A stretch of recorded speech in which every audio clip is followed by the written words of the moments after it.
Study IQ IAS, अब तैयारी हुई अफोर्डेबल। Master plan. बहुत सारी चीज़ों के लिए हम लोग प्लानिंग करते हैं लाइफ में, ठीक है, बट कई बार ऐसा होता है कि वो प्लान सक्सेसफुल होते हैं, कई बार सक्सेसफुल नहीं होते। जो मेजर रीज़न होता है प्लान के सक्सेसफुल या ना सक्सेसफुल होने में, वो होती है उसकी सही स्ट्रैटेजी और उसको सही तरीके से सही समय पे अगर एग्जीक्यूट किया जाए तो ऐसा ही कुछ हमारे यूपीएससी एग्जाम में भी है, ठीक है। लाइफ का इंपॉर्टेंट पार्ट है, लेकिन अगर आप देखेंगे उसको सही तरीके से स्ट्रैटेजाइज करके अगर हम पेश करें अपनी पढ़ाई को, तो कोई भी एग्जाम इस दुनिया में डिफिकल्ट नहीं है। तो इसीलिए आज हम लोग बात करने वाले हैं एक मास्टर प्लान के बारे में, जो कि है सोशियोलॉजी ऑप्शनल को लेके। और सिर्फ ये सोशियोलॉजी के लिए नहीं, आप ये किसी भी ऑप्शनल के लिए अप्लाई कर सकते हो यूपीएससी एग्जाम की प्रिपरेशन में, क्योंकि ऑन एन एवरेज कोई भी ऑप्शनल अगर आप देखेंगे टेक्स अराउंड 5 to 6 मंथ्स, ठीक है, 5 से 6 महीने लग जाते हैं ढंग से अगर आपको ऑप्शनल प्रिपेयर करना है। अब ऑप्शनल की अहमियत क्या है इस एग्जाम के लिए, आई एम प्रीटी श्योर कि आप सभी लोग जानते होंगे। डिसाइडिंग फैक्टर होता है आपके सिलेक्शन के लिए, ठीक है। लिस्ट में आप होगे या नहीं होगे, उसमें बहुत हद तक, क्या मतलब 95% आपका ऑप्शनल डिसाइड करेगा।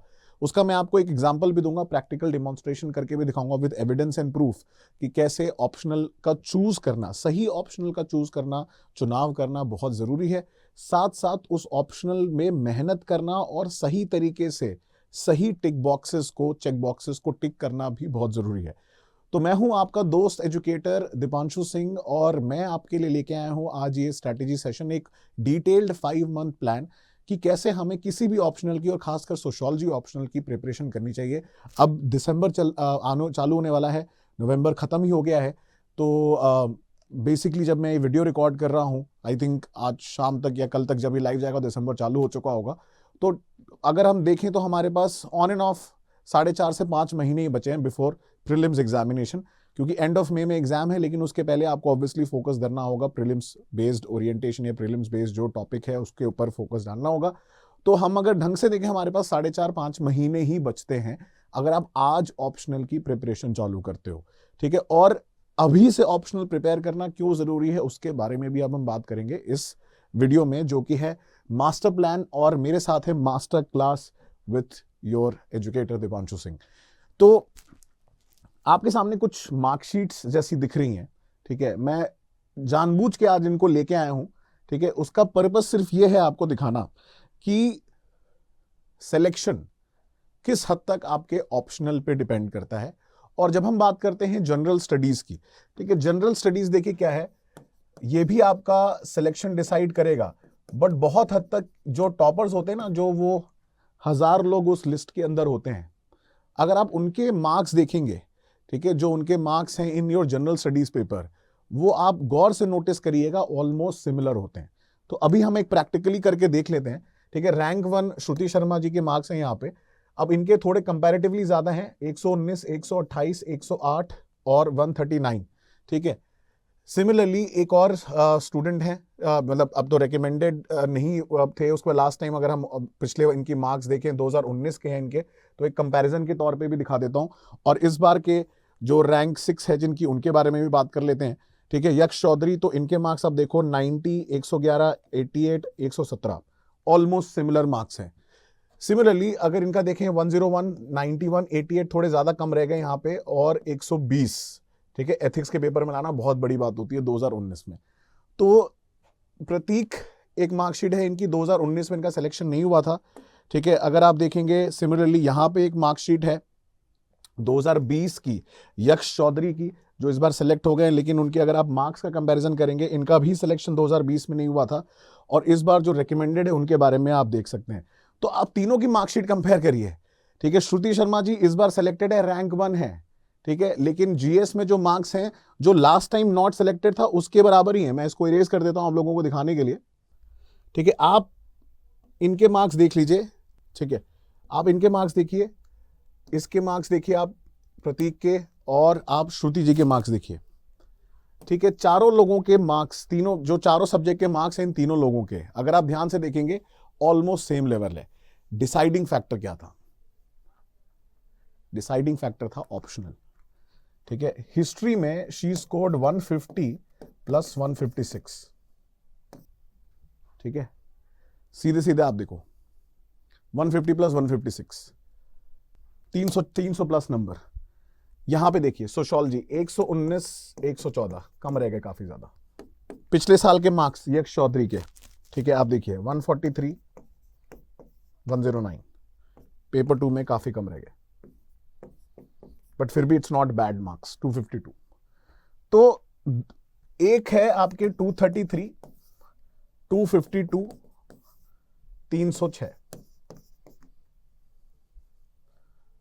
अब आप खुद देख सकते हो why choosing the right optional is important, and more than that is sticking to that optional and giving all your effort and strategising and prioritising that optional is very very important. तो इसलिए optional का पहले तो सही चुनाव करना बहुत जरूरी है। अब इसका मतलब ये नहीं है कि सिर्फ हिस्ट्री पर ऑप्शनल परफॉर्म कर रहा है, सोशियोलॉजी परफॉर्म कर रहा है, बाकी नहीं कर रहे हैं। इसीलिए अगली साइड आप लोगों के लिए भी है। ये एक बहुत बड़ा मिसकंसेप्शन है। 2021 के अगर हम टॉपर्स के मार्क्स देखें, ठीक है, 1 से लेके 18 है, ये मतलब एक ऑथेंटिक लिस्ट नहीं है, बट आपको आइडिया लग जाएगा जितने सोर्सेस से मिल पाए हैं, ठीक है। ऐसे में आप देख लीजिए इनके मार्क्स 132, 130, 111, 130। कुछ कुछ लोग ऐसे भी हैं जिनके ऐसे में टॉपर से भी ज्यादा है। Like for example Ravi Kumar Sinha के 143 मार्क्स हैं, टॉपर से भी ज्यादा मार्क्स हैं। GS1, GS2, GS3, GS4 almost line देखो आप 100 एवरेज कर रहा है सबका। तो ऑन एन एवरेज अगर आप 400 प्लस लेके आते हो या 400 प्लस 10 मार्क्स GS में लेके आते हो, आपका सिलेक्शन हो रहा है, प्रोवाइडेड कि आपका ऑप्शनल सही है। History, geography, PSIR, socio, economics, math, geography, socio, anthropology, pub ad, Hindi, socio, anthro, geography, law. तो ऐसा कोई एक ऑप्शनल नहीं है जो आप बोलोगे कि ये सर ये ऑप्शनल हमेशा परफॉर्म कर रहा है। लेकिन अगर आप गौर से देखोगे तो एक ऑप्शनल डेफिनेटली आपको दिखेगा टॉप रैंक में, एटलीस्ट वो है सोशियोलॉजी ऑप्शनल। उसके कुछ कारण है जो मैंने पिछले वीडियो में डिस्कस किए थे कि क्यों है ऐसा। बट फिर भी हम अगर एक अप्रोच की बात करें इस ऑप्शनल के लिए, तो अगर हम उस अप्रोच पे जाएंगे तो आप देख सकते हो बहुत क्लियरली कि क्या सबक या क्या लर्निंग मिलती है। अगर हम ये मार्कशीट देखें टॉपर्स की, बहुत क्लियर लर्निंग है कि देखो आपका ऑप्शनल आपका सिलेक्शन डिसाइड करेगा। और ऑप्शनल के साथ साथ मैं आपको बता देता हूं, एसए पेपर भी करेगा, एथिक्स पेपर भी डिसाइड करेगा। ये ना आपका सिलेक्शन डिसाइड कर रहा है। दो चीजें हैं, एक है सिलेक्शन कि आप उस कवेटेड लिस्ट में हो या नहीं हो। फिर रैंक आपकी ऑब्वियसली कुछ हद तक क्या पर्सनालिटी टेस्ट पे बेस्ड रहेगी कि क्या आपको IAS मिलेगा, IPS मिलेगा या अदर अलाइड सर्विसेज या बाकी सर्विसेज मिलेंगी। तो सिलेक्शन तो देखिए ऑप्शनल, एसए और एथिक्स डिसाइड कर देंगे। बाकी आपका रैंक जो है वो पर्सनालिटी टेस्ट और GS के मार्क्स। तो आपके हाथ में क्या है? आपके हाथ में आपके रिटन के मार्क्स हैं।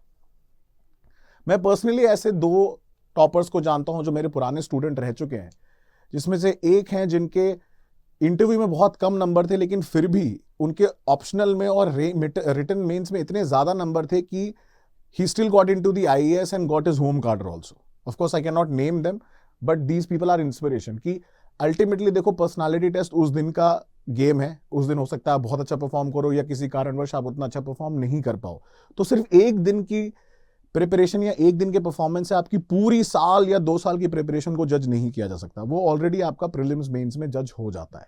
तो इसलिए पर्सनालिटी टेस्ट हमारे हाथ में नहीं है, और क्योंकि पर्सनालिटी टेस्ट हमारे हाथ में नहीं है, इसलिए हमें पूरी मेहनत, पूरा जोर जो लगाना है ना, वो प्रीलिम्स और मेंस में और खासकर अपने ऑप्शनल पे लगाना है। और ऑप्शनल यूपीएससी देने का, या जो यूपीएससी ने डिसाइड किया कि हम ऑप्शनल क्यों देंगे बच्चों को, उसका सबसे बड़ा कारण यह है क्योंकि वो एक equal playing, level playing ground बनाना चाहता है सभी लोगों के लिए। ठीक है, ऑप्शनल का होना एक तरीके से जो हमारे रूरल एरिया के जो कैंडिडेट्स हैं, ठीक है, या फिर जो ऐसे कैंडिडेट्स हैं जो ऐसी महंगी महंगी कोचिंग्स को अफोर्ड नहीं कर सकते हैं, ठीक है, जैसे स्टडी IQ का मेन प्रिंसिपल है तैयारी हुई अफोर्डेबल, ठीक है, आप देखते होंगे हर वीडियो में, वो प्रिंसिपल अगर हम देखें तो स्टडी IQ और ऐसे बहुत सारे अगर आप देखेंगे कोर्सेस हैं स्टडी IQ के अंदर जो आपके लिए इस यूपीएससी एग्जाम को अफोर्डेबल बना रहे हैं। At the same time they are not compromising on quality. So optional का एग्जिस्ट करना इस एग्जाम में, ये यूपीएससी का तरीका है इस चीज को लेवल प्लेइंग फील्ड बनाने का। क्यों? क्योंकि देखिए ऑब्वियस सी बात है, आप कोई अगर मेट्रो सिटीज में पढ़ा हुआ है, ठीक है, उसको जीएस में थोड़ा एडवांटेज मिल जाता है क्योंकि जनरल अवेयरनेस का पेपर है। कुछ चीज़ें राइटिंग स्किल्स में भी एडवांटेज मिल जाता है, हो सकता है वो बहुत बेहतरीन ऐसे लिखवाए, वैसे ऐसा कुछ है नहीं, बट ऐसी एक मिसकंसेप्शन धारणा है, कुछ लोगों को मिल जाता है, सबको नहीं मिलता है। बट ऑप्शनल एक ऐसी चीज है जिसपे पूरा कंट्रोल आपका है, क्योंकि वो चीज आपने, चाहे आप इंडिया के गवर्नमेंट स्कूल से पढ़ के आ रहे हो या टॉप स्कूल से पढ़ के आ रहे हो, टॉप यूनिवर्सिटी से पढ़ के आ रहे हो, नॉर्मल यूनिवर्सिटी से पढ़ के आ रहे हो, सिलेबस सेम है ऑलमोस्ट, ठीक है। पढ़ाने का तरीका बदल जाता है, ये कुछ बुक्स बदल जाती हैं। तो ऑप्शनल क्या करता है, ऑप्शनल आपको एक एज देता है, स्पेशली जो बैकग्राउंड, जो कैंडिडेट्स पुअर बैकग्राउंड से आ रहे हैं, ऐसे बैकग्राउंड से आ रहे हैं जिन्होंने बहुत हाई फाई स्कूलिंग नहीं करी है, कि वो भी अपना जो है इस एग्जाम में इक्वल लेवल पे पार्टिसिपेट कर पाए और कंपीट कर पाए उन लोगों से जिनको शायद थोड़ा एडवांटेज मिला हुआ है इस एग्जाम में, because they are born and brought up in a good family. तो ऑप्शनल ना हटाने का यूपीएससी का ये भी एक बहुत बड़ा कारण है, क्योंकि ऑप्शनल में पूरा का पूरा जो खेल है वो आपके बेस नॉलेज बेस पर डिपेंड करता है। यही एक कारण है, अगर आप देखिए कि इतने सारे जो टॉपर्स हैं, ठीक है, इंस्पाइट ऑफ द फैक्ट कि किसी का हिस्ट्री ग्रेजुएशन सब्जेक्ट था, उसने हिस्ट्री नहीं लिया, किसी ने इंजीनियरिंग करी थी, उसने इंजीनियरिंग नहीं लिया। तो क्या कारण है कि इतने सारे toppers out of coming out of their graduation 3-4 साल किसी सब्जेक्ट को पढ़ा है, लेकिन फिर भी एक ऐसा सब्जेक्ट चूज करते हैं जो शायद उन्होंने कभी नहीं पढ़ा।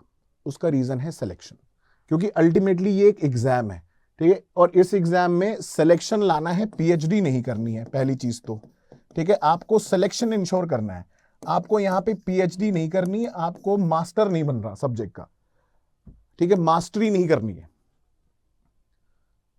तो ऑप्शनल को भी डेप्थ में पढ़ना है, लेकिन इस तरीके से पढ़ना है कि भैया हर जगह से नहीं पढ़ रहे हैं कि 50 रिसोर्सेज ले आए। तो इसीलिए आज की इस वीडियो में ऐसा क्या करना है हमें, ऐसा क्या मास्टर प्लान है जिस तरीके से हम सोशियोलॉजी को ढंग से, बचे हुए जो कुछ समय है उसमें हम ढंग से प्रिपेयर कर सकते हैं, at the same time keeping in mind कि हमें जीएस पे भी फोकस करना है, स्पेशली फॉर पीपल जो लोग 2023 में अपेयर कर रहे हैं और जो 2024 वाले, दोनों के लिए मैं एक स्ट्रेटेजिक प्लान बनाऊंगा आपके लिए आज कि कैसे आप प्रिपरेशन कर सकते हैं ऑप्शनल की, इंक्लूडिंग द जीएस सब्जेक्ट। तो चलिए उसको स्टार्ट करते हैं। देखिए हमारे पास कितना टाइम बचा है, दिसंबर है, जनवरी है, फेब है, मार्च है, अप्रैल है और मई है, ठीक है। ये स्पेशली उन लोगों के लिए जो लोग 2023 में एग्जाम दे रहे हैं। 2024 वालों के लिए टाइम है तो उनके लिए इतना कोई ज्यादा इशू नहीं है, बट फिर भी हम बात करेंगे। और फिर 2023 वालों के लिए मई में प्रीलिम्स देने के बाद आपके पास बचेगा जून, जुलाई, अगस्त, ठीक है। इसके बारे में हम अलग से बात करेंगे, अभी हमारे पास ये है। देखिए दिसंबर में आपको कोशिश करनी है कि आप 75% जो टाइम है अपना वो ऑप्शनल सब्जेक्ट को देंगे प्रिपरेशन के लिए। अगर दिन में आप मान लीजिए 8 घंटा पढ़ रहे हैं तो 8 घंटे में से कोशिश करिए कि आप कम से कम 4 घंटे या 4.5-5 घंटे आप ऑप्शनल को देंगे, ताकि जल्दी से जल्दी आपका ये टॉपिक कंप्लीट हो पाए, ठीक है। जनवरी फरवरी में कोशिश करना है कि ऑप्शनल को आप 65%, 60%, मैं ये वेटेज बता रहा हूं कि आपका टोटल नंबर ऑफ आवर्स में कितना परसेंट आपको ऑप्शनल को देना है, ठीक है। मार्च आते आते 50%, अप्रैल आते आते 50%, ठीक है। टाइम जो है, मतलब हो सकता है आप यहाँ पे कोशिश करें कि मैं यहाँ पे नंबर ऑफ आवर्स भी लिख दे रहा हूँ, जैसे अगर आप पढ़ रहे हो तो 4 घंटे, ठीक है, ऑलमोस्ट आपको 3 घंटे यहाँ पे ऑलमोस्ट कोशिश करिए कि 2 घंटे मिनिमम देना ही देना है, ठीक है। और 50% लिखने का मतलब ये, कई बार क्या होता है कि आप उतने फ्लो में नहीं पढ़ते हो, बट आइडिया ये कि अगर आप अभी 4 घंटे दे सकते हो और जनवरी, फरवरी, मार्च, अप्रैल में 3, 3.5, 2 घंटे भी दे दोगे, आपका ऑप्शनल प्रिपेयर हो जाएगा। बहुत कम लोगों को लगता है ये, बट दैट इज ट्रू। बहुत ज्यादा एफर्ट भी नहीं करना है, जैसे मैंने बताया एग्जाम को एग्जाम की तरह लेना है, इसको प्रिपेयर ऐसे करना है कि एग्जाम में क्लियर हो जाए, हमारा सिलेक्शन हो जाए, ठीक है। मास्टरी नहीं करनी कि एक सब्जेक्ट को 10 घंटे लेके आप बैठे हुए हो तभी जाके वो आप उसका आंसर लिख पाओगे। देखो मई में आपको ज्यादा कुछ नहीं करना है, क्योंकि मई में आपका प्रीलिम्स है। इनफैक्ट आपको टेस्ट सीरीज रिवाइज करनी होगी, जो लोग 2023 का एग्जाम दे रहे हैं, मैं पहले उनके लिए बात कर रहा हूँ, ठीक है। तो मई में आपको, और इनफैक्ट अप्रैल मिड से भी आप चाहो तो उसको कम कर सकते हो। ऑप्शनल आप अवॉइड कर सकते हैं मई में 2023 वाले।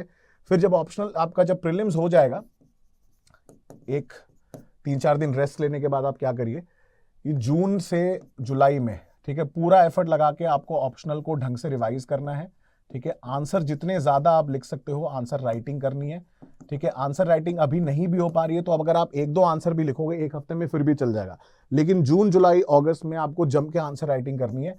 और एक और चीज मैं आपको यहाँ पे बताना चाहता हूँ, देखिए मैं जनरली क्या होगा कि जो सोशियोलॉजी का पेपर 1 है इसमें टाइम लगेगा आपको अराउंड 2.5 से 3 महीना, ठीक है। पेपर 2 जो है सोशियोलॉजी का वो आपका ऑलमोस्ट 1.5 महीने में प्रिपेयर हो सकता है, 1.5 से 2 महीना लगेगा, थोड़ा कम टाइम लगता है बिकॉज मेजरली थियोरेटिकल एप्लीकेशन है और इंडियन थिंकर्स का पार्ट और थोड़ा इंडिया बेस्ड एप्लीकेशन चेंज हो जाती है। लेकिन अगर आपने पेपर 1 ढंग से समझ लिया है तो पेपर 2 में उतनी डिफिकल्टी आनी नहीं चाहिए। तो इस वजह से हमें थोड़ा ज्यादा एफर्ट लगाना पड़ेगा दिसंबर, जनवरी, फरवरी, मार्च तक, ठीक है। अप्रैल में are gonna be little chill, फिर जून जुलाई अगस्त में आप जब इसको रिवाइज करोगे तब आपको थोड़ा ज्यादा एफर्ट लगाना पड़ेगा। अब देखिए चैलेंज यहाँ पे यही है कि जो लोग 2023 के लिए जुड़ रहे हैं उन्हें इस चीज का ध्यान रखना है कि आपको प्रीलिम्स की भी थोड़ी प्रिपरेशन ढंग से करनी है, जीएस पे फोकस करना है, ठीक है। 2024 वालों के लिए थोड़ा इजी हो जाता है क्योंकि 2024 की अगर हम बात करें तो अगर हम 2024 की बात करें तो 2024 वालों के लिए ज्यादा टेंशन नहीं है क्योंकि आपके पास आराम से 6 मंथ्स आप निकाल सकते हो फॉर ऑप्शनल प्रिपरेशन, ठीक है। इसके साथ आप क्या करो कि आप 75 to 80% अपना टाइम अभी आप ऑप्शनल को देते हुए चलो, ठीक है। 20 से 25% जो है अभी आप जीएस को दे सकते हो फॉर नेक्स्ट 3-4 मंथ्स, ठीक है। क्योंकि अभी आपकी प्रायोरिटी होनी चाहिए ऑप्शनल को खत्म करना, क्योंकि एक बार ऑप्शनल क्लियर हो जाएगा, ट्रस्ट मी बेस्ट फीलिंग होती है वर्ल्ड में हो, क्योंकि एक बहुत बड़ा ऐसा लगता है कि बोझ सा कम हो गया, टेंशन कम हो गई लाइफ में, ठीक है। वो करना बहुत इंपॉर्टेंट है। तो इसीलिए आप देखिए क्या है कि सबसे इंपॉर्टेंट चीज है कि आप 2024 वाले जो हैं अभी अपना ऑप्शनल फटाफट कोशिश करिए कि कंप्लीट कर लें दिसंबर, जनवरी, फरवरी, मार्च, अप्रैल तक, ताकि आप जीएस पे पूरा 1 साल ढंग से प्रिपरेशन कर सकते हो। मतलब इससे बेटर फीलिंग क्या होगी। 2023 वालों के लिए थोड़ा सा चैलेंजिंग हो जाता है क्योंकि उन्हें अपना ये टाइम शेड्यूल जो है वो थोड़ा मैनेज करना पड़ेगा। तो अगर मैं इसी में आपको थोड़ा एक्स्ट्रा एक करके बताता हूं कि हमें शेड्यूल कैसा, अगर हम डेली शेड्यूल की भी बात करें कि हमारा डेली शेड्यूल क्या होना चाहिए फॉर 2023 एस्पिरेंट्स, ठीक है। अब दिसंबर में, जनवरी में, फरवरी में, मार्च में, अप्रैल में को हम थोड़ा दूर रखते हैं। अगर मैं ऑन एन एवरेज मान के चल रहा हूं यहाँ पे नंबर ऑफ आवर्स कितने आप दोगे, ठीक है। मान लेता हूं मैं अभी आप 8 घंटे पढ़ रहे हो, 9 घंटे पढ़ोगे, फिर मान लेता हूं मैं 9 घंटे पढ़ोगे, 10 घंटे पढ़ोगे, ठीक है। ग्रेजुअली आप धीमे धीमे अपना टाइम बढ़ा सकते हो। These are the daily hours that you are putting in, ठीक है, डेली आवर्स। तो अगर 8 घंटे आप पढ़ रहे हो, ठीक है, इसमें से जैसे मैंने बताया 3 से 3.5 घंटे जो है आप सोशियो को दोगे, ठीक है। बाकी बचा हुआ जो है वो जीएस प्लस करंट अफेयर्स अभी के लिए। जनवरी में आप क्या कर सकते हो, उसको 3 कर सकते हो, ठीक है, 2.5 से 3 घंटे कर सकते हो, और बाकी रिमेनिंग जो है वो आपका वो जीएस के लिए रहेगा और करंट अफेयर्स के लिए रहेगा। फिर जब आपके घंटे बढ़ते चले जाएंगे थोड़े थोड़े, तो आप ये नहीं कि ऑप्शनल बिल्कुल कम कर दो, 3 घंटे अभी भी देने हैं। मतलब मान लीजिए अगर 2.5 से 3 घंटे क्लास हो रही है तो उसको रिवाइज भी करना है आपको, ठीक है। रिविजन करना भी बहुत जरूरी है। तो अभी रिवीजन कैसे करेंगे उसके बारे में मैं बताऊंगा आपको। बाकी रिमेनिंग जो है आपका वो जीएस को रहेगा। फिर धीमे धीमे जब मार्च आ जाएगा, मार्च में जाके आप इसको 1.5 आवर्स एंड 2 आवर्स कर सकते हो। फिर आप इसको जीएस पे फोकस कर सकते हो। ग्रेजुअली आपको ऑप्शनल के आवर्स कम करते चले जाना है और फिर धीमे धीमे जीएस के बढ़ाते चले जाना, क्योंकि जब प्रीलिम्स में सिलेक्शन ही नहीं होगा तो मेंस नहीं लिख पाओगे तो क्या फायदा है, ठीक है। तो इसलिए प्रीलिम्स को भी इंपॉर्टेंस देनी बहुत जरूरी है। तो इसलिए अब देखिए रिवीजन को कैसे करना है उसके बारे में भी बात कर लेते हैं कि रिवीजन स्ट्रैटेजी क्या होनी चाहिए। अब सबसे बड़ा चैलेंज एक और भी हमारे पास आता है कि हम रिवाइज कैसे करें, ठीक है, या रिवीजन हम कैसे करेंगे। अब मैं इसका एग्जांपल लेता हूं आपका। मान लीजिए जैसे हमारा सोशियोलॉजी का कोर्स चालू हो रहा है, ठीक है। अभी हम लोग 19 दिसंबर से सोशियोलॉजी कोर्स चालू कर रहे हैं। पहला ओरिएंटेशन सेशन 12 दिसंबर को है। तो इसका अगर मैं आपको सैंपल शेड्यूल दिखाऊंगा तो आप बहुत अच्छे से रिलेट कर पाओगे कि हमें इसे कैसे करना है और फिर रिवीजन कैसे करना है। तो मैं आपको इसका एक शेड्यूल दिखाता हूं कि ये कैसे रहेगा, तो फिर इट विल बी ईजियर। तो जैसे ये एक शेड्यूल है, स्टडी प्लान है कि मान लीजिए 19 दिसंबर से हमने चालू करा सोशियोलॉजी द डिसिप्लिन वाला टॉपिक, ठीक है। सिलेबस भी आपको इससे पता चल जाएगा। फिर मतलब ये टेंटेटिव डेट्स है, इसके पहले भी खत्म हो जाएगा और सिर्फ एक रेंज रखी हुई है। So don't get worried about it कि अरे 20 दिसंबर से इतना टाइम लग रहा है। फिर 27 से 4 जनवरी के बीच में हम लोग सोशियोलॉजी ऑफ साइंस, 5 से 10 जैन के बीच में रिसर्च मेथड का टॉपिक, और सबसे इंपॉर्टेंट पोर्शन जो है हम लोग 11 जैन के आसपास चालू करेंगे, क्योंकि थिंकर्स को समझने से पहले किसी भी ऑप्शनल में थिंकर सबसे ज़्यादा ज़रूरी है, और सिमिलरली सोशियोलॉजी में भी थिंकर बहुत ज़रूरी हैं। तो थिंकर्स को समझने से पहले थोड़ा बेस बिल्ड करना पड़ेगा। मेजर जो थ्योरेटिकल एस्पेक्ट्स हैं, या क्या पॉजिटिविज्म क्या होता है, फंक्शनलिज्म क्या होता है, ये सब चीज़ें क्या होती हैं, उनको समझने के लिए सिंबॉलिक इंटरैक्शनिज्म। तो इसलिए हम लोग थोड़ी प्राइमिंग करेंगे 1 महीने तक। पहले हम लोग क्या करेंगे, बाकी कॉन्सेप्ट समझेंगे, सोशियोलॉजी कहाँ से आया है, कैसे आया है। फिर हम लोग थिंकर स्टार्ट करेंगे अराउंड 11 जन, जो कि ऑलमोस्ट आपका मान के चलिए कि 1 महीना चलेगा, बिकॉज इतने सारे थिंकर्स हैं, Karl Marx, Durkheim, Weber, Parson, Merton, ठीक है, मीड, और उसके अलावा साइड में थिंकर्स आते रहेंगे, feminist and other neo Marxist, अलग अलग पर्सपेक्टिव आते रहेंगे। फिर हमारा आएगा बहुत ही इंपॉर्टेंट टॉपिक थिंकर्स के बाद, स्ट्रैटिफिकेशन मोबिलिटी, जिसमें हम कास्ट सिस्टम और अलग अलग टाइप के स्ट्रैटिफिकेशन के बारे में समझेंगे। बहुत ही इंपॉर्टेंट है, बिकॉज इसमें से काफी सवाल आते हैं। फिर जब हम आगे जाएंगे, work in economic life, politics and society. Again work in economic life का आजकल बहुत ज्यादा एप्लीकेशन बेस्ड क्वेश्चन आ रहे हैं। सिमिलरली जैसे आप देखेंगे मार्च में, फिर रिलीजन एंड सोसाइटी, फिर किनशिप, मॉडर्निटी। अब पेपर 1 ऑलमोस्ट खत्म हो जाएगा मार्च एंड तक।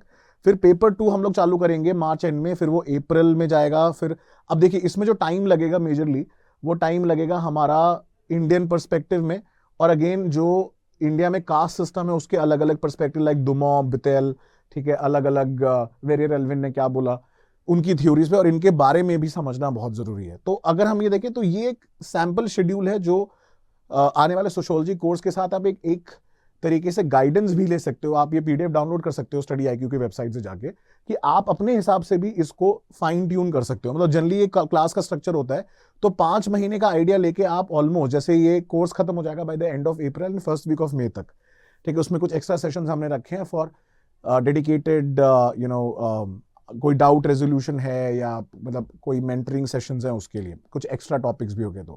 तो ये कि आपको बहुत फेयर अमाउंट ऑफ आइडिया दे देगा कि कैसे हम लोग टॉपिक को कवर करने हैं और कैसे ऑप्शनल को कवर किया जाता है।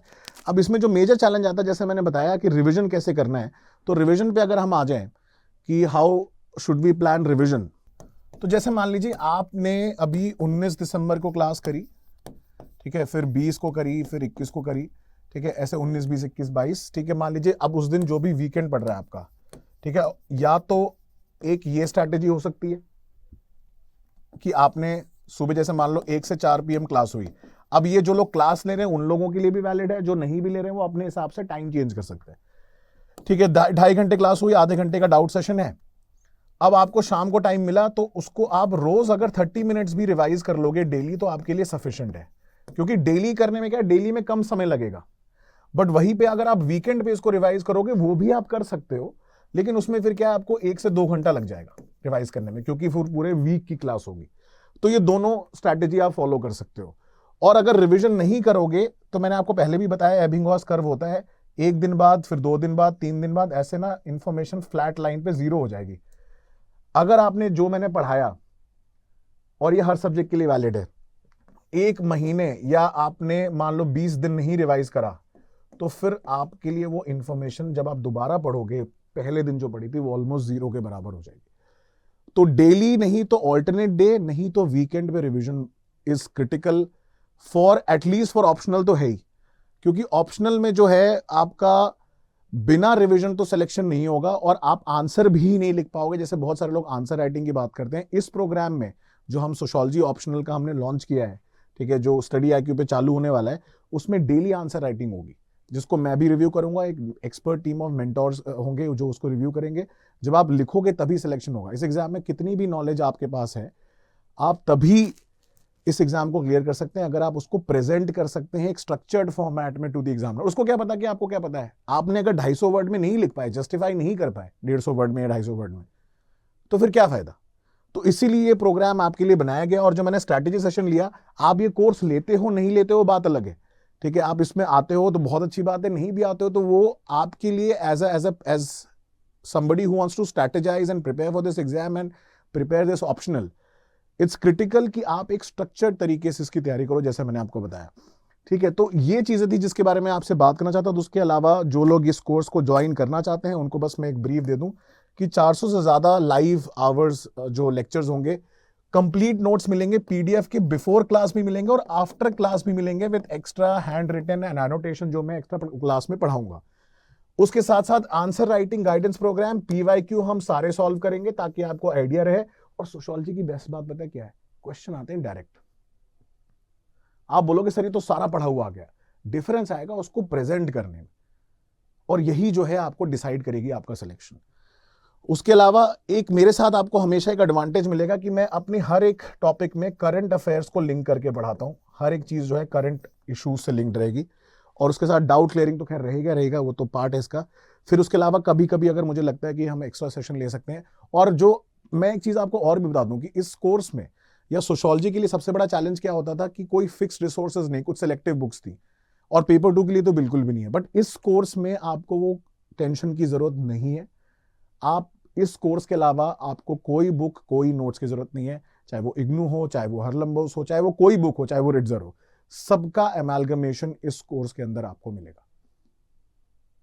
और अगर आप अलग से भी प्रिपेयर कर रहे हो तो आपको ये सारे रिसोर्सेज रेफर करने पड़ेंगे, तब जाके आप एक ढंग का आंसर लिख पाओगे। चाहे वो सांगवान सर की बुक हो, उसको भी हम यूज कर सकते हैं फॉर डायग्राम पर्पसेस। तो दोस्तों ये था आज का session. I hope it was useful. अगर आपके अभी भी कोई डाउट्स एंड क्वेरीज आप मुझसे रीच आउट कर सकते हो ऑन डिफरेंट प्लेटफॉर्म्स, ठीक है। उसके अलावा इस कोर्स को ज्वाइन करने के लिए, और अभी जो सेल चल रही है, बैच 9 कल से चालू होने वाला है, जिसमें मैं ज्योग्राफी पढ़ाऊंगा सुबह, ज्योग्राफी एंड जियोपॉलिटिक्स, तो आप उसको ज्वाइन करने के लिए कोड डीप लाइव यूज कर सकते हैं। ऑप्शनल के लिए you can use the code deep. और अभी के लिए इंट्रोडक्टरी ऑफर है, तो अभी 9,999 में मिल जाएगा आपको, बाद में प्राइसेस बढ़ जाएंगे। तो ये कुछ 2 दिन के लिए लिमिटेड है, तो फटाफट सोशियोलॉजी के ऑप्शनल के साथ मेरे साथ जुड़े, मजा आएगा साथ में पढ़ने में, और आपको पता भी नहीं चलेगा कि मौज मौज में टॉपिक कंप्लीट हो गया, और अपनी लाइफ को आप सोशियोलॉजी के एंगल से रिलेट करने लग जाओगे। इस चीज की मैं आपको गारंटी दे सकता हूं। मेरे टीचिंग एक्सपीरियंस, मेरे जितने भी स्टूडेंट हैं, I have taught more than 7,000-8,000 students in optional, ठीक है। सबकी लाइफ में एक बहुत पॉजिटिव इंपैक्ट हुआ है after studying sociology.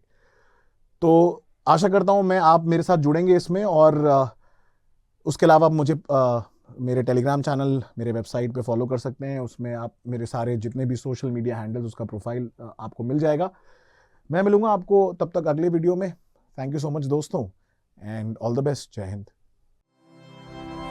Study IQ IAS, अब तैयारी हुई अफोर्डेबल।